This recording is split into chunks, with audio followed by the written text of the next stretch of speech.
Hey guys, I hope you have all had a very happy holiday season, and now that the year 2017 is upon us, that means the 2016 NFL regular season is finished, and it's also finished for my Cincinnati Bengals. Instead of making the postseason for the 6th straight year, the team will miss the playoffs for the first time since the 2010 season.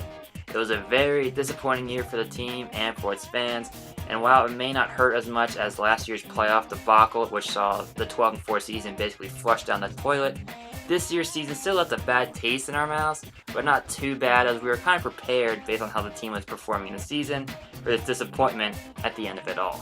So what went wrong for this year's team? Most of the players from last year's team were back, and I thought for sure that they'll at least get the wild card, if not the AFC North Division crown. However, there are too many factors that went wrong with this team this year, and in this video, I'll explain it all as I recap the Bengals 2016 season. Let's talk about the losses that this team suffered. Not the win-loss record, but the losses in terms of players leaving via free agency from last year's team. Reggie Nelson and Leon Hall left on the defensive side of the ball, with Nelson being a huge departure for this team. He led the team in interceptions last year, and his absence in the secondary was very noticeable this year.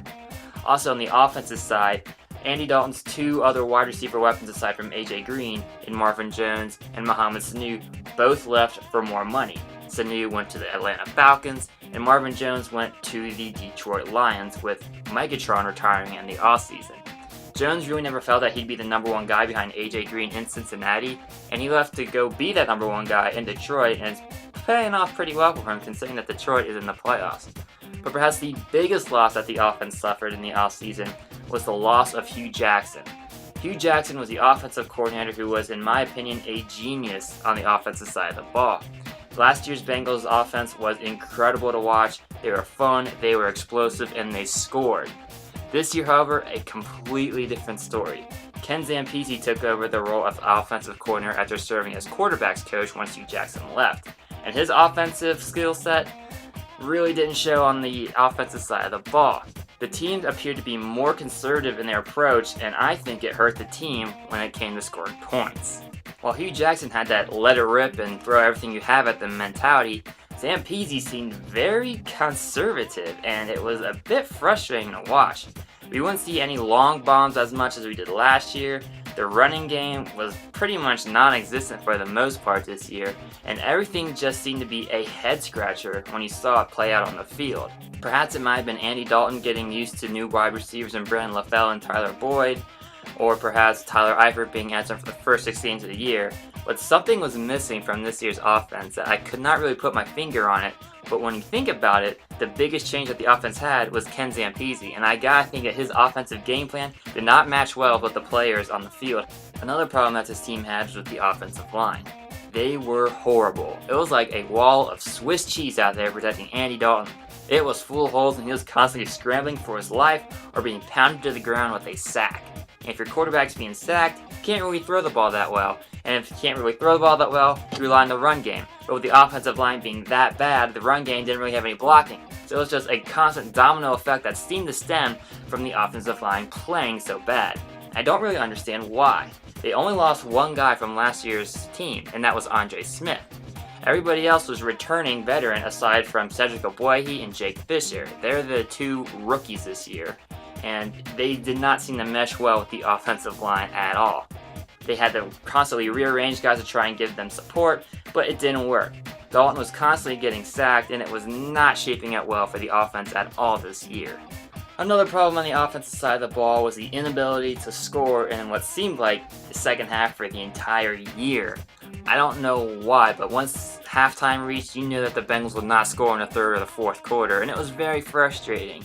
They would score touchdowns and kick field goals in the first 2 quarters, but this third and fourth, nothing. You can't win a football game like that. You need to be able to put the ball in the end zone or through the uprights in all 4 quarters, and the Bengals could simply not do it. Now again, I don't know if that's because the team did not really mesh well with Zampese's new offensive game plan, but something needs to be addressed because that type of play on the offensive side of the football is not acceptable in the NFL. Injuries also played a huge role in why the offense was so bad this year. Guys like Tyler Eifert, Giovanni Bernard, Jeremy Hill, and AJ Green all went down because of injuries. And if your star players go down, you really have no chance at scoring. On the defense side of the ball, it was kind of a mixed bag this year. They started out really sluggish and pretty much let every team they played score on the first drive. However, they snapped back into it about midway through the year and began to play with that same fire they did last year. Carlos Dunlap and Geno Atkins had very solid years, and I thought Drake Kirkpatrick had a pretty good year at cornerback as well. Vontaze Burfict came off his very early season suspension, and while he started out really slow, he eventually found his groove again and became a dominant force for the defense. However, Pac-Man Jones seemingly had an off year, I believe. He seemed to get blown by on a few plays, and his coverage was not as good as last year. Also, his ability to return kicks and punts seemed to drop a little bit this year as well. I don't know if it's because of his age or because of the lack of Reggie Nelson in the secondary to help out, but either way, his game just seemed a little off this year. Hopefully he can bounce back next year, as he did show signs of brilliance towards the end of the season. And for the defense as a whole, hopefully they can correct what was ever plaguing them in the first half and make sure that doesn't happen all of next year. However, there's also a third side of the ball. There's the offense, there's the defense, and then there's the special teams. And if you ask anybody in the city of Cincinnati, they will tell you that the special teams, mainly Mike Nugent, was not up to par this year. Mike Nugent has been the Bengals kicker for the past few years, and for the most part, he's been pretty solid. Sure, he's missed a couple clutch kicks here and there, but this year, I have no idea what happened. The guy just did not have it. He seemed to miss field goals and extra points every game. In fact, I went to the Bengals-Buffalo Bills game, and the Bengals scored 2 touchdowns, and he missed both extra points. I did not understand what was going on. He was getting booed out of the stadium, and during halftime, he came out to practice his kicks. And every time he made one, the fans cheered. It was beyond bizarre to see Mike Nugent, who had kicked 2 clutch field goals last year against the Seattle Seahawks, one to tie the game, and then one to win the game in overtime. So to think he had ice water flowing through his veins from last year, and then see him just melt down this year, was very bizarre. Eventually the team did cut Mike Nugent and signed free agent kicker Randy Bullock. Bullock was solid for the most part, although he did have a bad miss when we were playing the Houston Texans. He missed the field goal wide right as time expired, and what would have won the game ended up being a victory for the Texans as they clinched the division, thanks to Bullock's miss, giving the Bengals a Christmas Eve loss. Hopefully next year the team can sign a more reliable kicker, one who's more automatic and will make all their kicks, especially the extra points. So how does this season affect next year?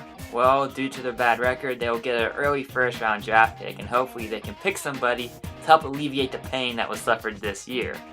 Also, hopefully Ken Zampese can find a way to get this offense to wake up.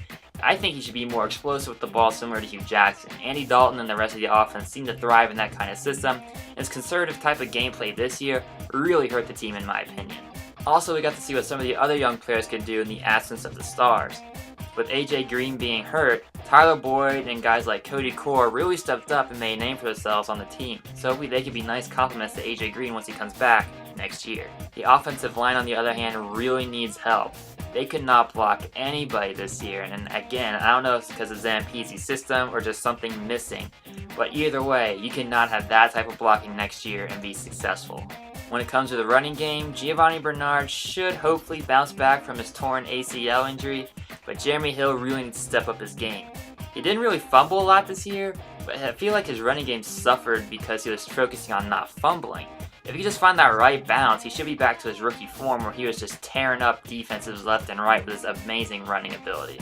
On the defense side of the ball, I would suggest maybe getting a few new pass rushers to help out the aging Domata Peko. I mean, the guy has been on the team for about 10 years, and I think he's a free agent, so there's no guarantee he'll be back. But get somebody out there to help Geno and Dunlap get to the quarterback, and also help out the secondary as well. With a good pass rush, the quarterback could make some errant throws, which will let the secondary make some great picks, and help the Bengals hopefully reach the playoffs again in 2017. So that is my Cincinnati Bengals 2016 recap. I hope you enjoyed the video, and if you're a Bengals fan like me, hopefully we can bounce back next year. If you liked this video, feel free to give it a thumbs up, leave a comment, and subscribe to the channel. And make sure you follow me on Twitter at Cincy Fan Zone. I live tweet during various sporting events, including every Bengals game this year. And it's also the easiest and fastest way to get updates on my website, cincyfanzone.blogspot.com. I have a lot of content up there. I write weekly blog posts. Every YouTube video on my channel is over there. I also post videos from various sports-related events that I go to, autographs that I get, and every bobblehead in my collection is over there as well, so please go check it out. And as always, guys, thanks for watching, and to all my Bengals fans out there, Hoo Day.